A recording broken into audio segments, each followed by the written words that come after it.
Sore hari, langit kemerahan di kawasan pesisir. Para nelayan baru saja selesai menarik jaring dan aroma laut masih begitu pekat di udara. Kamera mengikuti langkah Kenzo dan Mutiara yang berjalan memasuki kawasan gudang penyimpanan ikan milik keluarga Aditya. Kenzo tampak santai dan terbiasa berada di tempat itu. Sementara Mutiara masih kagum, bukan pada bangunannya, tetapi pada bagaimana Kenzo mampu menguasai dunia yang terasa asing baginya. Kenzo, nanti kamu bakal ikut lihat cara sortir ikannya. Seru kok. Mutiara tersenyum pelan. Ada rasa bangga, ada rasa senang. Ia merasa dilibatkan, dihargai. Namun beberapa meter di belakang mereka, sebuah mobil hitam berhenti. Pintu terbuka. Sandra keluar. Langkahnya pelan namun pasti. Tatapannya gelap. Seperti seseorang yang sudah tidak punya alasan untuk mundur. Sejak Kenzo lebih memilih Mutiara, Sandra merasa hidupnya seperti hilang arah. Ia bukan lagi sosok yang selalu berada di samping Kenzo dalam setiap urusan. Ia hanya menjadi seseorang yang dilupakan. Dan ia tidak terima. Di dalam gudang. Gudang itu penuh aktivitas. Pekerja mengangkat peti. Supervisor mencatat berat ikan. Mesin pendingin berputar dengan suara monoton. Masuk ke ruang kontrol untuk mengecek sistem distribusi ekspor. Mutiara menunggu tak jauh. Sesekali melihat-lihat suasana. Karena di sana Sandra perlahan mendekat. Sikapnya kali ini lembut. Hampir seperti tidak pernah terjadi masalah sebelumnya. Sandra, kamu sendirian. Ayo ikut aku, ada satu ruang baru yang aku mau kamu lihat. Kenzo juga pasti bangga kalau kamu ngerti bagian ini. Nada bicara Sandra terdengar wajar. Tidak ada ketegangan, tidak ada ancaman. Segala sesuatu terasa normal. Mutiara menurut. Mereka berjalan melewati lorong panjang, melewati tumpukan peti kayu dan pipa-pipa besar yang mengalirkan air dingin. Sampai mereka tiba di depan pintu baja besar. Ruangan itu luas. Dindingnya dari logam. Kabut dingin mengambang dekat lantai. Mutiara melangkah masuk. Melihat-lihat. Dan tepat saat ia menoleh untuk berbicara, berak, pintu tertutup keras. Dan suara kunci yang diputar dari luar menggema di udara. Mutiara mengerutkan dahi, kemudian panik ketika mendapati pintu tidak bisa dibuka. Sandra, tolong buka, aku ada di dalam, Sandra. Ia memukul pintu.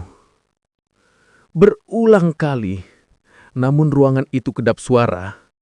Pukulan dan teriakannya hanya memantul kembali ke dirinya. Suhu sekitar langsung mulai melemahkan tubuhnya. Nafasnya berubah berat. Jari-jarinya membiru. Kepalanya mulai berat. Sementara itu, Kenzo merasa ada yang hilang. Sedang berbicara soal pengiriman kapal, Kenzo tiba-tiba berhenti. Tanpa alasan yang jelas. Ia menoleh. Melihat kursi yang tadi diduduki Mutiara kosong. Tadi sama siapa? Tidak ada yang menjawab. Tetapi dada Kenzo terasa sesak. Ia berjalan cepat menyusuri gudang, memanggil nama Mutiara, melihat ke sekeliling. Sampai ia melihat sesuatu di lantai. Tas kecil Mutiara. Jatuh begitu saja. Seperti ia pergi tanpa sempat mengambilnya. Wajah Kenzo langsung pucat. Kenzo teriak, "Mutiara! Mutiara!" Gudang seketika hening. Pekerja ikut mencari. Kenzo mendengar suara samar, sangat pelan, seperti ketukan lemah. Ia mengikuti suara itu. Lorong demi lorong, sampai berhenti di depan pintu ruangan pendingin. Mutiara? Dari dalam terdengar suara nyaris tak terdengar. Tok, tok. Kenzo mentakak. "Dia di sini! Cepat ambil kunci!" Pekerja berlari, teknisi panik mencari kode kunci, namun Kenzo tidak mau menunggu.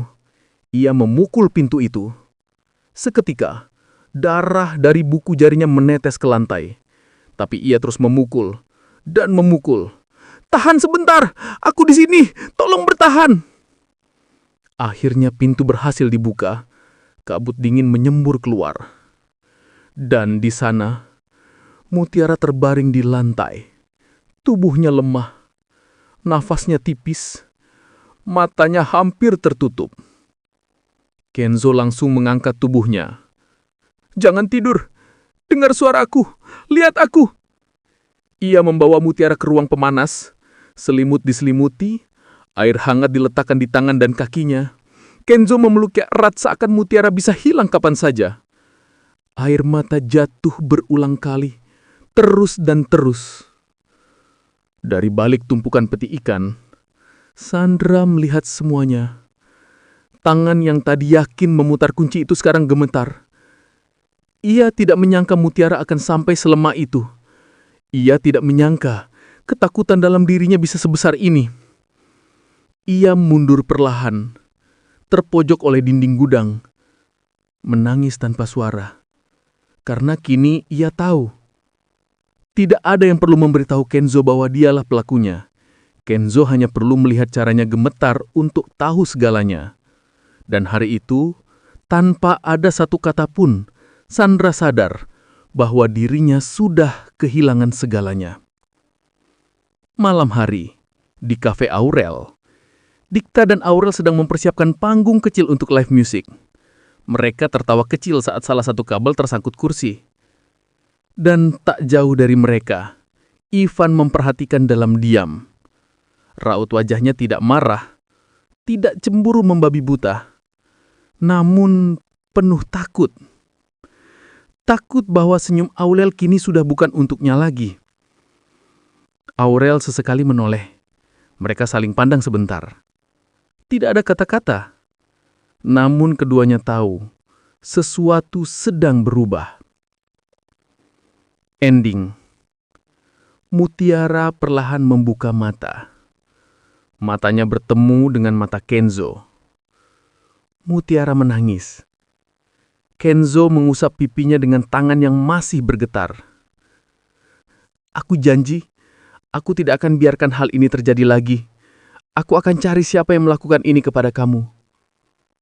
Sementara itu, Sandra berdiri sendiri di area belakang gudang. Angin dingin laut menerpa wajahnya. Matanya kosong. Karena pada akhirnya, yang dibekukan di dalam ruang pendingin bukanlah hanya tubuh Mutiara, tetapi juga masa depannya sendiri.